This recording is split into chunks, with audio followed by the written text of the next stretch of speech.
नमस्कार विद्यार्थी मित्रों, H.N.. Patel IMS school Patan. तो આપણે કેપેસિટરોના શ્રેણી જોડાણનું સમતુલ્ય કેપેસિટન્સ અને સમતુલ્ય ડાઇલેક્ટ્રિક અચળાંક શોધવાની વાત કરી છે સમાંતરમાં પણ। તો શ્રેણી જોડાણ ક્યારે કહેવાય? તો અંતરનું વિભાજન સરખું હોય, પ્લેટોના ક્ષેત્રફળ પણ સરખા જોઈએ। તો સમતુલ્ય ડાઇલેક્ટ્રિક અચળાંક શોધવો હોય તો N/K ઇક્વિવેલન્ટ બરાબર 1/K1 1/K2 up to 1/Kn છે। બે કેપેસિટર બનતા હોય તો N ની જગ્યાએ 2 લેવાના અને 2 સુધી જવાનું, K1 K2 સુધી। 3 હોય તો 3 લેવાના અને 3 સુધી જવાનું। તો આપણે એ જાણીએ છીએ। અને સમાંતર જોડાણ ક્યારે કહેવાય? તો ક્ષેત્રફળ વિભાજન હોય તો સમાંતર જોડાણ। એમાંય ડિસ્ટન્સ તો સરખું હશે જ, પણ ક્ષેત્રફળ પણ સરખું જોઈએ। તો એનું વ્યાપક સૂત્ર K equivalent KX K1 + K2 up to Kn by n છે। 2 હોય તો K1 + K2/2 KP K1 + K2 + K3/3 3 હોય તો એને લગતા દાખલાઓની વાતો છે। તો 10 માઇક્રોફેરેડે કેપેસિટન્સની બે પ્લેટો વચ્ચે હવાનું માધ્યમ છે। 10 માઇક્રોફેરેડે કેપેસિટરની બે પ્લેટો વચ્ચે હવાનું માધ્યમ છે।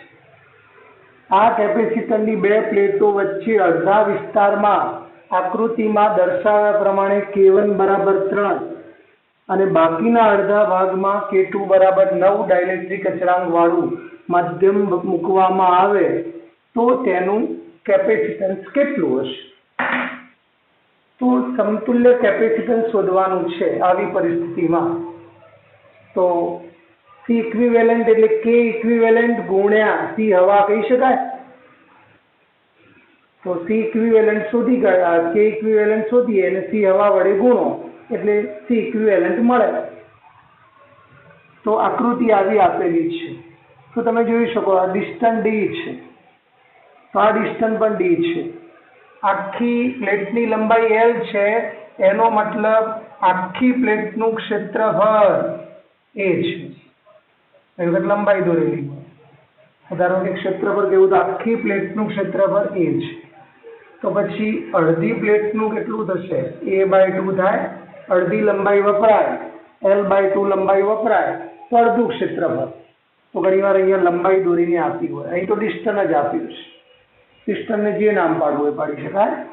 તો તમે જોઈ શકો છો K1 K2 આ રીતે ભરવાથી શાનું વિભાજન થયું? આડી આકૃતિ છે, ઊભી એવું નહીં। શાનું વિભાજન થયું? ક્ષેત્રફળનું। અને કેટલા કેપેસિટર બને? એક K1 કેપેસિટન્સ વાળું કેપેસિટર બને, બીજું K2 દ્રવ્ય વાળું। પણ આમાં અડધી પ્લેટો વપરાય એટલે ક્ષેત્રફળ A/2 આમાં પણ અડધી પ્લેટો A/2 બંનેમાં ડિસ્ટન્સ D એટલે અંતર નથી વહેંચાયું, ક્ષેત્રફળ વહેંચાયું છે।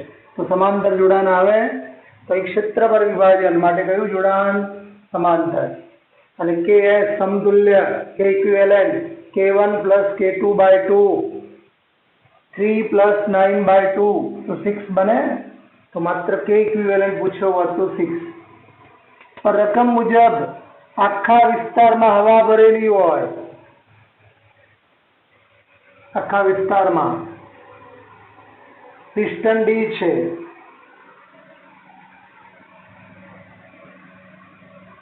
આખા પ્લેટનું ક્ષેત્રફળ E છે। આખા વિસ્તારમાં હવા ભરેલી છે તો ડિસ્ટન્સ D છે, પ્લેટનું ક્ષેત્રફળ A છે, વચ્ચે હવા છે, એનો મતલબ C હવા 10 કહેવાય। અને એનું સૂત્ર લખો તો આવું લખી શકાય ε0 A/D। તો આખા વિસ્તારમાં હવા છે એ છે। હવે જાણો છો CS મતલબ K ઇક્વિવેલન્ટ બરાબર KS મતલબ K ઇક્વિવેલન્ટ ના ઉદાહરણે K ઇક્વિવેલન્ટ નામ આપી દીધું। KS પણ યાદ રાખવા। તો આ 6 મળ્યું। 6 × 10 60 માઇક્રોફેરેડે। ચલો અગાઉ હવા વખતે કેટલું હતું? આખા વિસ્તારમાં હવા હોય ત્યારે 10 હતું. એને બદલે જો આ રીતે ડાઇલેક્ટ્રિક ભરીએ તો કેપેસિટન્સ 60 થયું, મતલબ 6 ગણું થયું. અને 6 ગણું થયું એટલે 5 ગણો વધારો.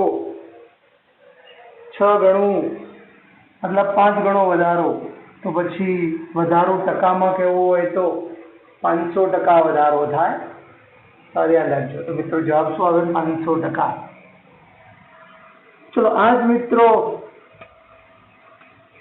આ જ પ્રશ્ન છે, પણ આ રીતે અડધા ભાગમાં અડધી અંતર d/2 માં આ રીતનું વધતો. જોજો અહીંયા હું દોરતો નથી. તો અડધા ભાગમાં 3 વાળું, બાકીના અડધા ભાગમાં 3, આ રીતે દોરેલું હોત આડું. ટૂંકમાં દોરવું હતું, હું આવું દોરું છું. આ d/2, આ પણ d/2, આ 3, આ 6, આ જ આકૃતિમાં આવું સમજી લો. તો પછી એ વખતે જવાબ શું આવત? તો ચલો મિત્રો અહીંયા આ રીતે તમે મૂકો છો એટલે અંતર વિભાજન થાય. અને અંતર વિભાજન હોય તો કયું જોડાણ આવે? તો અંતર વિભાજન હોય તો અંતર વિભાજન હશે તો આપણને શ્રેણી જોડાણ મળે. અને શ્રેણી જોડાણ હોય તો કે ઇક્વિવેલન્ટ કેટલું આવે? 2k1 k2 છેદમાં k1 પ્લસ k2. તો 2 ગુણ્યા 3 ગુણ્યા 9, 2 તરી 6, 6 9 54, અને 54 ભાગ્યા નીચે 9 આવશે. એનો મતલબ જવાબ 6 આવે. તો પછી કે ઇક્વિવેલન્ટ છે. તો જોજો જવાબ શું થશે? 2 ગુણ્યા 3 ગુણ્યા 9 છેદમાં 3 વત્તા 9 છે. તો આ 12 થશે. 6 એ 2, તો જવાબ 4.5 આવે. તો પછી અહીંયા 4.5 આવે. સી હવા તો ધારો કે 10 આપીશું તો 4.5 ગુણ્યા 10 તો આ 45 જવાબ આવે. અને 45 હતું 10 થયું 45, 4.5 ગણું, એનો મતલબ 3.5 ગણો વધારો થયો. 3.5 ગણો વધારો, અને 3.5 ગણો વધારો એટલે 350% વધારો થયો. કેટલો? 350% વધારો થાય. એવો દાખલો પણ બની શકે. ચલો મિત્રો હવે એક દાખલો આવો લઈએ છીએ. k1 બરાબર 2, k2 બરાબર 3, k3 બરાબર 5, અને આખી અહીંયા પ્લેટો વચ્ચેનું અંતર d છે. આ d/3 છે, આ પણ d/3. તો આ કેટલું હશે? આપેલું નથી તો d/3 જ હોય. કારણ આ d/3 પ્લસ d/3 2d/3, અને d માંથી 2d/3 જાય તો d/3 આવે. અથવા d/3 d/3 3 વખતે તો d થાય ને. તો આ અંતર નહીં આપેલું હોય. ચલો અહીંયા કયું વિભાજન થશે ભાઈ? પ્લેટો તો આખી જ છે દરેકમાં, પણ આ રીતે મૂકવાથી શું થયું છે? અંતર વિભાજન. અને અંતર વિભાજન હોય તો કયું જોડાણ? શ્રેણી જોડાણ થાય. પછી અહીંયા 3 નો દાખલો લઉં છું. સી હવા ε0A/d, બે પ્લેટો વચ્ચે હવાનું માધ્યમ છે. એ વખતે કેપેસિટન્સ 20 વિચાર્યું છે. તો સમતુલ્ય કેપેસિટન્સ કેટલું હશે? કે ઇક્વિવેલન્ટ કેટલું હશે? ચલો અંતર વિભાજન છે એટલે શ્રેણી જોડાણ. તો કયું સૂત્ર? 3/ks અથવા કે equivalent 1/k1 1/k2 1/k3. 3/ks 1/2 1/3 1/5 કિંમતો મૂકી છે. ચલો લસા 30 થશે. 30/2 તો અહીં 15 ગુણાય. 30/3 10 ગુણાય. 30/5 6 ગુણાય. તો 15 વત્તા 10 વત્તા 6, 25 ને 6 31/30. પણ ks કે ઇક્વિવેલન્ટ 30 ગુણ્યા 3 90, 90/31. તો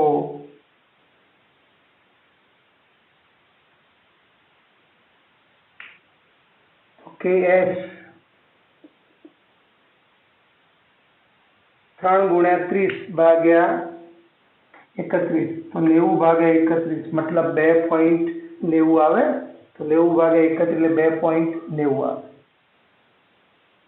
તો C ઇક્વિવેલન્ટ બરાબર K ઇક્વિવેલન્ટ મતલબ KS, C હવા, KS ઇન્ટુ C હવા 2.90 ગુણ્યા 20 58 આવે. કેપેસિટન્સમાં આંશિક વધારો, આંશિક ત્રુટિ, સાપેક્ષ ત્રુટિ, તો ઉપર ફેરફાર ભાગ્યા મૂળ મૂલ્ય.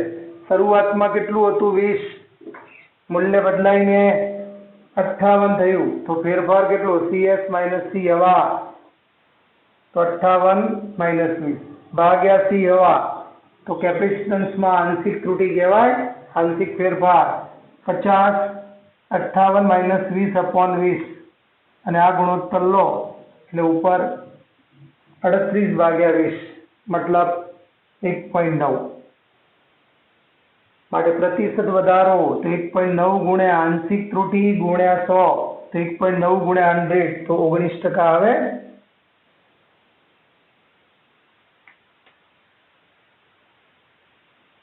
એક 1.9 છે,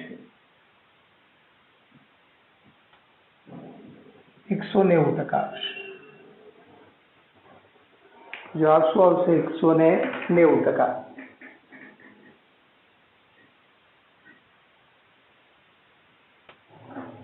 બીજી રીતે C ઇક્વિવેલન્ટ 58 મળ્યું હતું, C હવા 20 છે, કેટલા ગણું થયું ઇક્વિવેલન્ટ વખતનું? 58 ભાગ્યા 20. ડાઇલેક્ટ્રિક દ્રવ્ય મૂકીએ એટલે કેપેસિટન્સમાં વધારો થાય. C 58 ભાગ્યા 20 2.9, તો આ 2.9 ગણું થયું. ઇક્વિવેલન્ટ વખતનું હવા કરતા 2.9, શરૂઆતનું 100%, આ 290% કહેવાય. તો વધારો 2.9 માઇનસ 1 ગુણ્યા 100, 190%. 290% થયું, તો વધારો કેટલો? 190%. ચલો મિત્રો, આ જ છે એ આ રીતે ભરેલું હોત તો આ A/3, આ A/3, આ A/3 આ રીતે ભરેલું હોત તો, અને 2, 3 અને 5, તો પછી અહીંયા ક્ષેત્રફળ વિભાજન આવે. તો ક્ષેત્રફળ વિભાજન હોય તો કયું જોડાણ આવશે? સમાંતર જોડાણ આવશે. ક્ષેત્રફળ વિભાજન હોય તો સમાંતર જોડાણ, અને સમાંતર જોડાણ હશે તો એ તો સિમ્પલ છે. K equivalent K1 plus K2 plus K3, 2 વત્તા 3 વત્તા 5 10, અને 10 ભાગ્યા 3 3.33, તો પછી K ઇક્વિવેલન્ટ છે એ 3.33 આવે, અને 3.33 ગુણ્યા 20 કરવા પડે તો નવો જવાબ મળે. અને એ રીતે તમે પ્રતિશત ફેરફાર શોધી શકો. ચલો મિત્રો, એક બીજો દાખલો છે, AIEEE ગણિતમાં લેવાતી પરીક્ષા છે, તો એનો દાખલો છે. આકૃતિ નહીં આપેલી, આકૃતિ આપણે દોરી છે, રકમ આવી છે. હવાનું માધ્યમ ધરાવતા સમાંતર પ્લેટ કેપેસિટરનું કેપેસિટન્સ 9 પિકોફેરેડે છે. બે પ્લેટો વચ્ચેનું અંતર D છે. હવે પ્લેટો વચ્ચે જુદા જુદા બે ડાઇલેક્ટ્રિક દ્રવ્યો ભરવામાં આવ્યા છે, જેમાં D/3 જાડાઈમાં K1 બરાબર 3, અને બાકીની જાડાઈ, બાકીની એટલે D માંથી D/3 જાય, 2D/3 અંતરમાં જાડાઈમાં K2 બરાબર 6 ડાઇલેક્ટ્રિક અચળાંક વાળું માધ્યમ ભરેલું છે. તો સમતુલ્ય કેપેસિટન્સ કેટલું અને સમતુલ્ય ડાઇલેક્ટ્રિક અચળાંક કેટલો? ફરીથી રકમ, હવાનું માધ્યમ ધરાવતા સમાંતર પ્લેટ કેપેસિટરનું કેપેસિટન્સ 9 છે. પ્લેટો વચ્ચેનું અંતર D છે. પ્લેટો વચ્ચે બે જુદા જુદા દ્રવ્યો ભરેલા છે, ડાઇલેક્ટ્રિક દ્રવ્યો, જેમાં K1 બરાબર 3 ડાઇલેક્ટ્રિક દ્રવ્ય D/3 જાડાઈમાં, અને બાકીની જાડાઈમાં K2 બરાબર 6 ડાઇલેક્ટ્રિક દ્રવ્ય ભરેલું છે. તો સમતુલ્ય કેપેસિટન્સ અને સમતુલ્ય ડાઇલેક્ટ્રિક અચળાંક કેટલો? ચલો મિત્રો, આ રીતે પ્લેટો ગોઠવાયેલી છે. ચલો, આ ડિસ્ટન્સ આખું D છે, આ D/3, આ 2D/3, દરેક પ્લેટનું ક્ષેત્રફળ A. તો અહીંયા અંતર વિભાજન છે નક્કી. તો કેપેસિટરની સંખ્યા કેટલી? 3 પ્લેટો છે તો 2 બને, તો કેપેસિટરની સંખ્યા 2. વિભાજન, અંતર વિભાજન, જોડાણ શ્રેણી માટે C1 ડેશ બરાબર, ચલો પહેલાનું સૂત્ર લખવું છે તો પહેલાનું C1 ડેશ મતલબ K1 બરાબર 3 વખતનું સૂત્ર છે એને C1 ડેશ નામ આપું છું. તો પછી C1 ડેશ બરાબર K1 એપ્સિલોન 0A. K1 ઘણું થાય, અહીંયા આટલા વિસ્તારમાં હવા વિચારો એના કરતા કેપેસિટન્સ K1 ઘણું થાય તો K1 સી હવા આટલા વિસ્તારમાં તો એપ્સિલોન 0 પ્લેટો આખી A પણ ડિસ્ટન્સ કેટલું પ્લેટો વચ્ચે D/3. ચલો આ 3 ઉપર જશે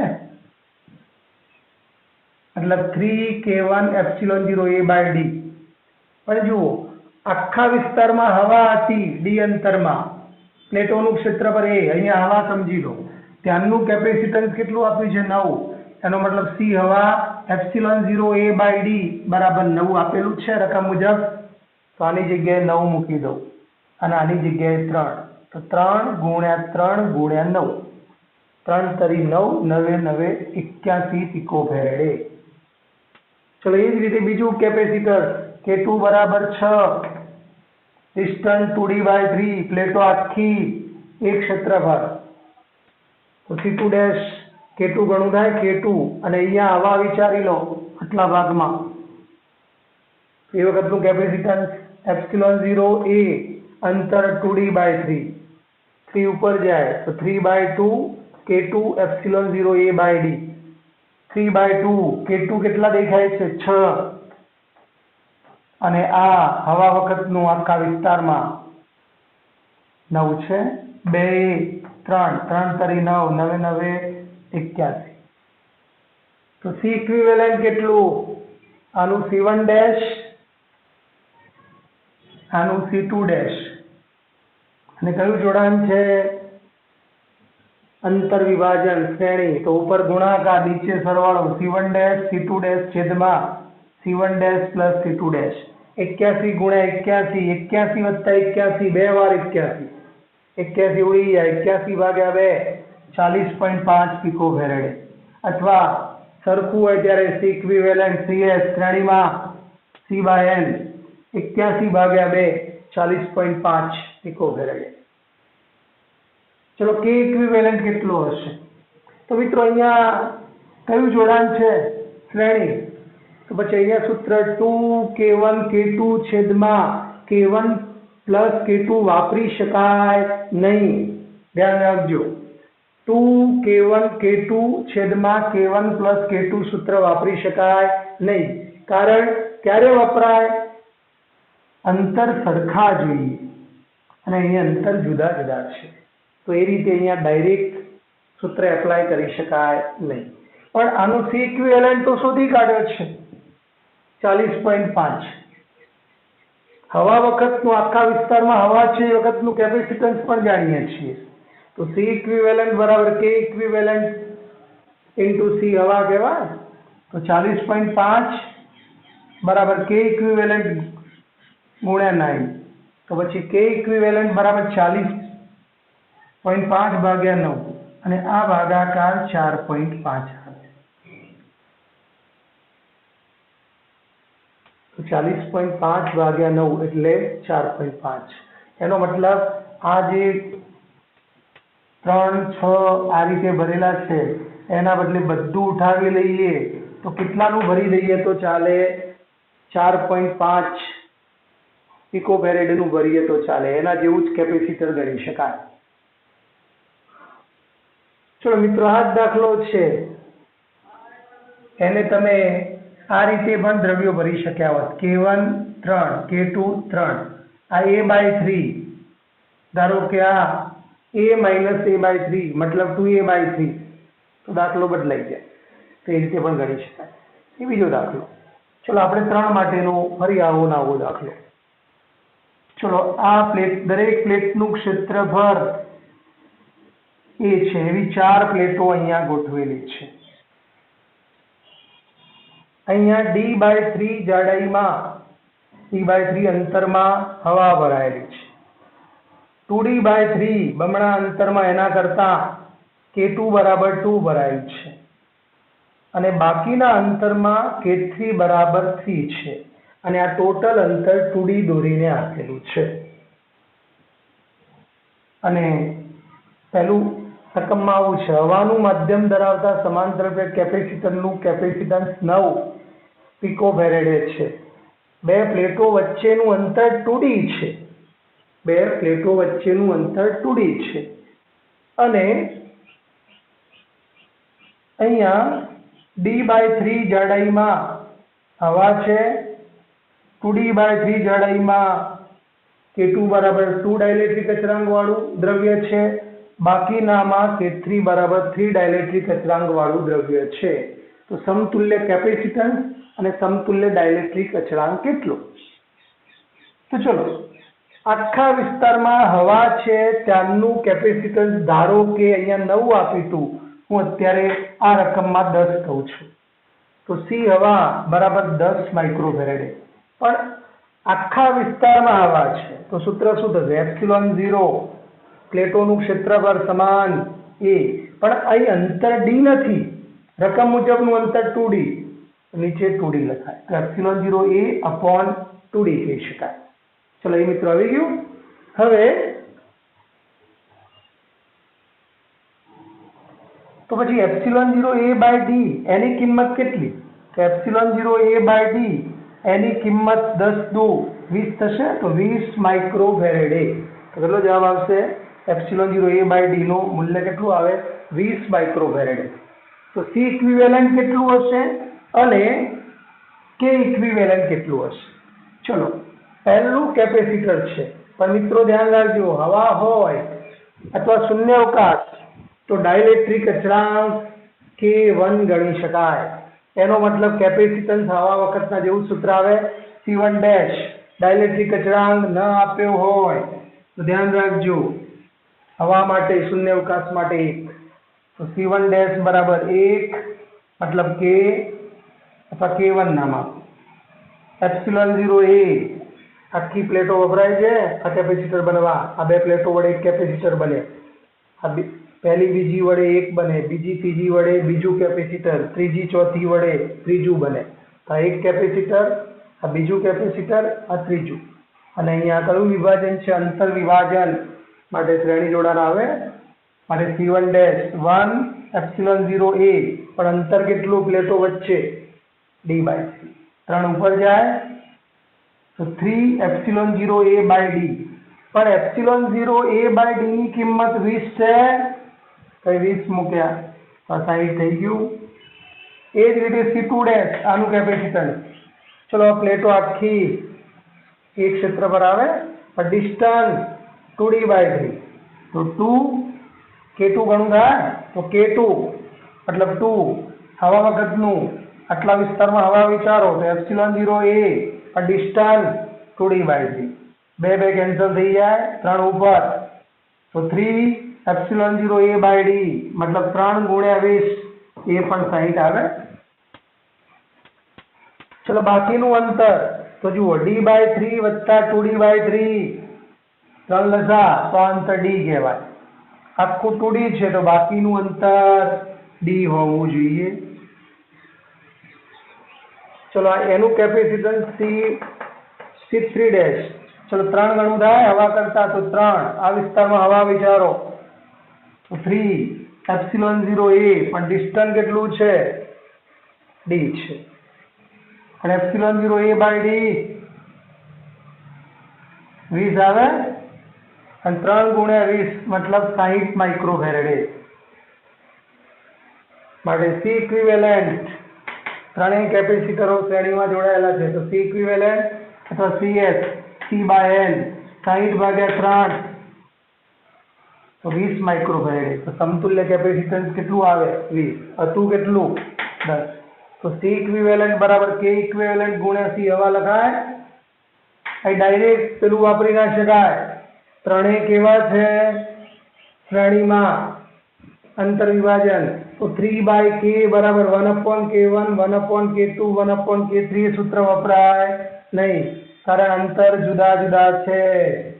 ભલે ક્ષેત્રફળ તો સરખા હશે પણ અંતર જુદા જુદા. તો C ઇક્વિવેલન્ટ બરાબર K ઇક્વિવેલન્ટ ગુણ્યા C હવા 20, K ઇક્વિવેલન્ટ ગુણ્યા 10. તો K ઇક્વિવેલન્ટ 2 હોવું જોઈએ. તો આ રીતે સમતુલ્ય ડાઇલેક્ટ્રિક અચળાંક મળે. તો મિત્રો આવા ઘણા બધા દાખલા પૂછાય છે. તેની તૈયારી કરો અને બીજા ટેસ્ટ માટેની પણ તૈયારી ચાલુ રાખો. સ્ક્રીનશોટ પાડી લો.